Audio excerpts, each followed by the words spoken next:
Gwamnatin jihar Katsina ta bayyana sulhu da aka yi da 'yan bindiga a wasu ƙananan hukumomi guda 4 a jihar ta Katsina da cewa an yi shi ne ba a hukumance ba. A baya-bayan nan dai ƙaramar hukumar Safane ƙarƙashin jagorancin shugaban ƙaramar hukumar Abdullahi Sani Safane aka gudanar da sulhu tsakanin sa da 'yan bindiga inda ya wakilci al'ummar ƙaramar hukumar. Yanzu haka dai gwamnatin ta bayyana cewa an yi shi ne ba a hukumance ba. Muna ɗauki da ƙarin bayani a cikin wannan bidiyon namu na yanzu. Muna neman alfarma a yi mana subscribing sannan a yi mana liking domin karfa mana gwiwa mu ci gaba da kawo muku labarai na gaskiya da gaskiya daga nan Farko TV.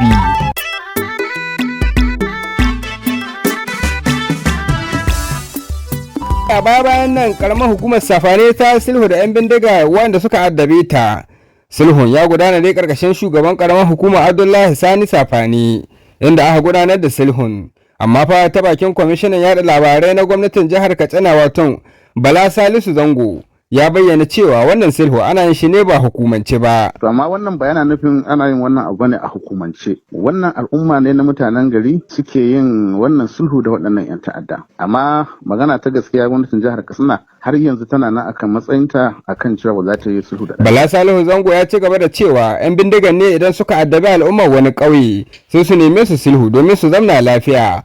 Sai dai ya bayyana gwamnatin ta jihar Katsina bata shirya sulhu da 'yan bindiga ba. Amma dai idan ɗan bindigan ya dangana ya ɗauki waton tuba to gwamnatin za ta rungume shi hannu biyu ta ba shi dama ya walwala kamar kowa a cikin al'umma.